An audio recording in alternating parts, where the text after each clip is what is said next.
Coucou tout le monde, alors on se retrouve aujourd'hui pour une nouvelle vidéo, ce sera une vidéo de cartes pour changer donc des mini-albums que j'ai fait récemment.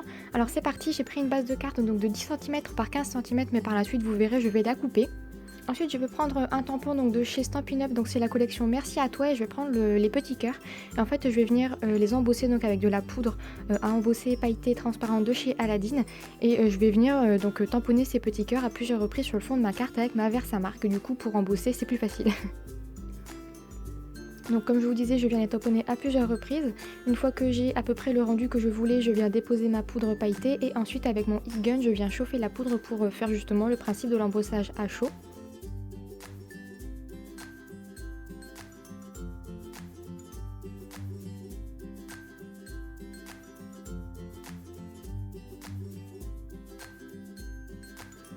Une fois que c'est fait, voilà ce que ça donne. Donc désolée pour la lumière, il faisait un petit peu gris par chez moi pour pas changer.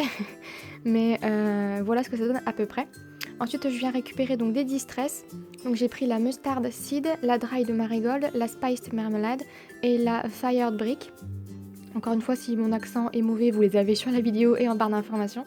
Et en fait, je vais venir mettre un petit peu d'eau sur le fond de ma carte.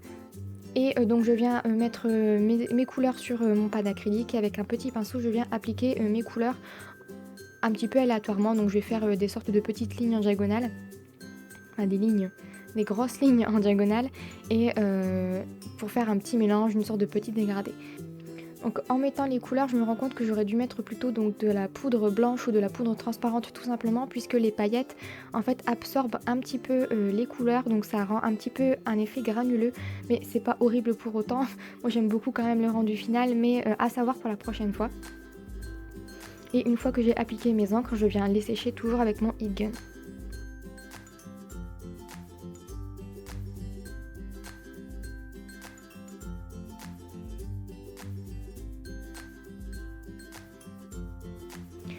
Ensuite, comme je vous disais, je viens retailler ma petite carte de manière à laisser un petit peu moins de bords blancs sur les bords, tout simplement.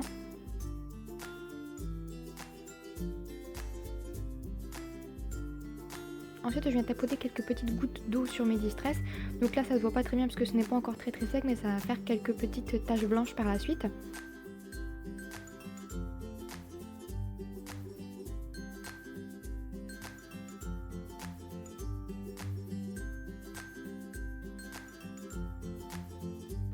Ensuite, je vais récupérer donc mon tampon Stamperia, je crois que c'est Journaling ou Journal, et je vais venir le tamponner à plusieurs reprises, donc les petites lignes avec mon encre satin raide de chez Versafine. Ensuite, je vais récupérer un petit crayon avec une grosse pointe qui vient de chez Stabilo de couleur orange pour faire un petit peu de doodling sur le tour. Je sais pas ce que j'ai en ce moment, mais j'adore faire ça sur mes cartes et sur mes pages de Project Life. Et ensuite je vais passer à la customisation. Donc j'ai récupéré une sorte de petite étiquette qui vient donc d'une feuille 30-30 de découpe dont je n'ai pas la référence.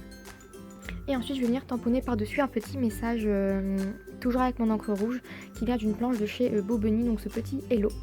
Et pour faire un petit fond un peu plus customisé, je vais tamponner ce même mot à plusieurs reprises sur ma carte.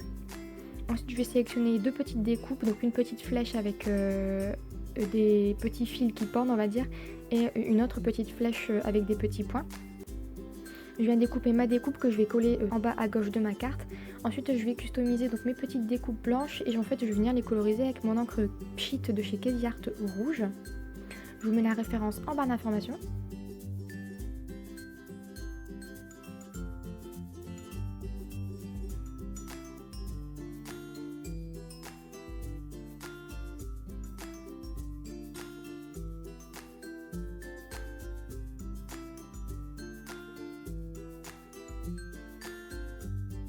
Et ensuite je vais venir donc coller mes petites découpes sur ma carte.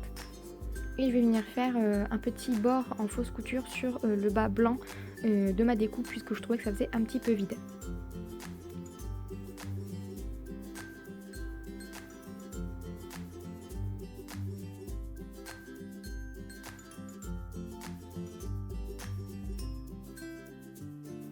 Ensuite je viens découper donc un grand papier marron qui fera donc la base de ma carte. Et je crois que je vais faire une découpe de 9,5 par 19 il me semble. Je vous précise ça en barre d'informations. Et en fait je vais tout simplement la plier en deux et coller ma carte dessus avec un petit peu de mousse 3D qui vient de chez Action. Donc voilà pour cette petite carte, donc elle est un peu plus customisée que ce que je fais d'habitude. Moi j'ai l'habitude de faire des choses assez simples et là j'avais envie d'utiliser mes distress, des tampons de fond et je me suis dit que ce serait sympa d'en faire une petite carte et de vous la partager. Donc voilà, j'espère vraiment que ça vous a plu, que ça vous a donné peut-être quelques idées pour faire d'autres cartes ou des cartes de Project Life, sait-on jamais. Et en attendant la prochaine vidéo, je vous fais plein de gros bisous et je vous dis à très vite, bye bye.